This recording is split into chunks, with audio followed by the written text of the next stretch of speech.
2025, our fearless leader, our mother, Pramila Jayapal.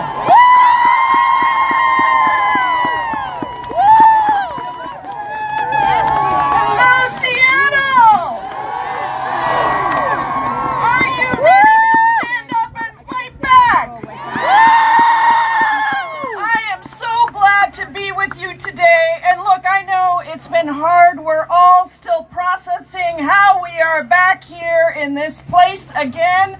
I get it. I don't understand either how America is going to put into the White House the first person who is a convicted felon, who is the person who incited an insurrection the last time around because he did not want to transfer power peacefully. I'm loyal to the president. And I don't know how it's possible that starting on Monday, the inauguration day, we're going to see a cabinet in this new administration that has a total wealth of $350 billion with a B, billion dollars. And we know that that means that the policies they're going to pass are going to benefit them instead of the 90% of Americans across this country who are struggling. What do you say to that? We know that we have to be the ones to keep our watch on making sure that the 130 Americans of low wealth across this country, the 90% of people who are struggling paycheck to paycheck, that we are going to have their backs. Is that right? Listen, do you think that these guys, by the way, they're all guys, do you think that these guys even know what the price of eggs are or what diapers cost? So how in the hell are they going to reduce prices for average Americans across this country? I know that this is going to take us time to process our fury and our fear. But even as we do, what makes me so proud is that you are here. That you are here ready to stand up, to speak out, and to fight back. Is that right, Seattle?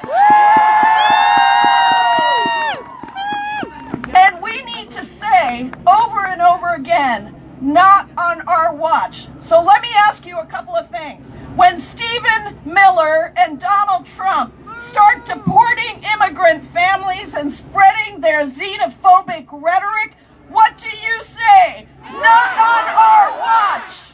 When mega extremists villainize our beautiful trans community, what do you say? Not on our watch.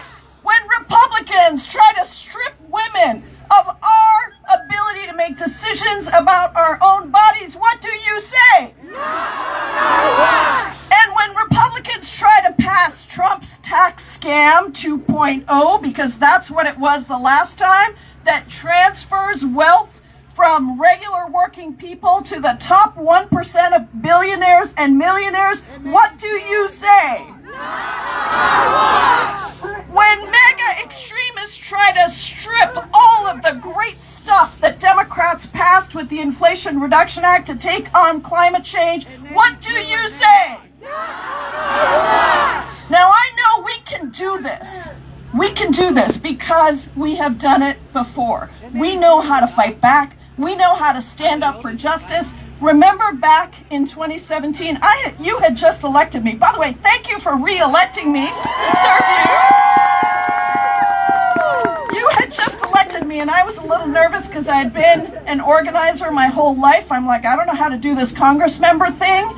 But then Donald Trump announced the Muslim ban, and I knew exactly what to do, which is go to SeaTac Airport with all of you and stop the deportation of people that they were putting on planes. We stood back and we fought back. Is that right? And when he tried to rip away our health care, we organized in our communities and we blocked him from repealing the Affordable Care Act. And when he was cruelly ripping children from their parents and separating thousands of families at the southern border, 500,000 people showed up in the streets. We fought back and we forced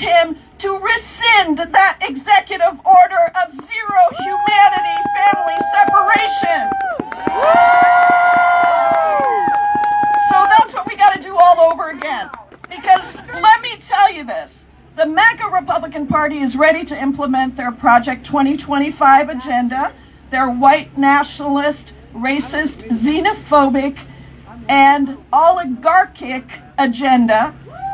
Just last week, Republicans passed an invasive, categorical ban on trans girls in sports.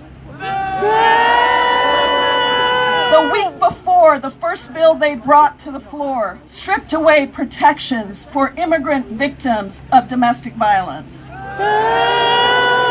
And this week, the Senate and the House is poised to pass the Laken Riley Act, a bill that criminalizes undocumented immigrants just for being accused of theft or shoplifting, not even convicted, just accused and arrested. So if they're stripping away due process for undocumented immigrants, who do you think is going to be next?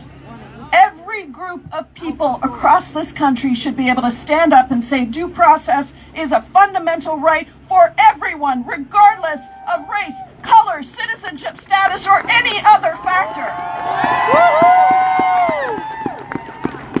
I voted against all those bills, and I'm going to continue to vote against those bills and to drive a movement that demands that our Democratic members of Congress continue to stand up and fight back against all of this. So listen, here we are. We're 2 days before the Reverend Dr. Martin Luther King's birthday, and we are recommitting to our resistance. That's what you're doing today as we march. We are demanding that same resistance from everyone across the country, and that is why I will not attend the inauguration of Donald Trump on Monday, January 20th. And instead, I'm going to be right here at home, and we're welcoming anyone who wants to volunteer with us. We're going to be at Food Lifeline, packing up food to feed the houseless and the hungry, because that is the way that we honor and learn the lessons of Dr. Martin Luther King on his birthday. You know, the night before Dr. King was tragically arrested, he was fighting for sanitation workers to be able to have respect and higher wages. And he walked through the rain to a group of sanitation workers that were gathered in a church getting ready to plan a big march. And he delivered his last speech, and he said, "The world is all messed up. Trouble is in the land, confusion all around. But I know somehow that it is only when it is dark enough that you can see the stars." That you can see the stars. And I know that these are dark times. Believe me, I feel it too. But we are here because we know that we will find the stars. We are here because we know that courage is not acting when you don't have fears. It is acting despite your fear. That's what true courage is. And we are here because we're ready to create our own hope and demand real justice across the country. So as a lifelong organizer myself, as someone who's been in the streets with many of you getting arrested for nonviolent civil disobedience, standing up for justice, as well as someone who's been in the halls of power negotiating for a better future for all of us, I am here to tell you that strength comes in times of crisis. That is when we access that deep strength within us and we say, we are standing up, we are speaking out, and we are going to demand justice together. Are you ready to do that? Are you ready to march, Seattle People's March? Let's get going. Let's show them what it looks like to stand up, to fight back, to give each other love. And if you are ready, I want you to take the hand of the person next to you, hold it up high, hold it up high. And when I say standing up, you're going to say speaking out. You ready?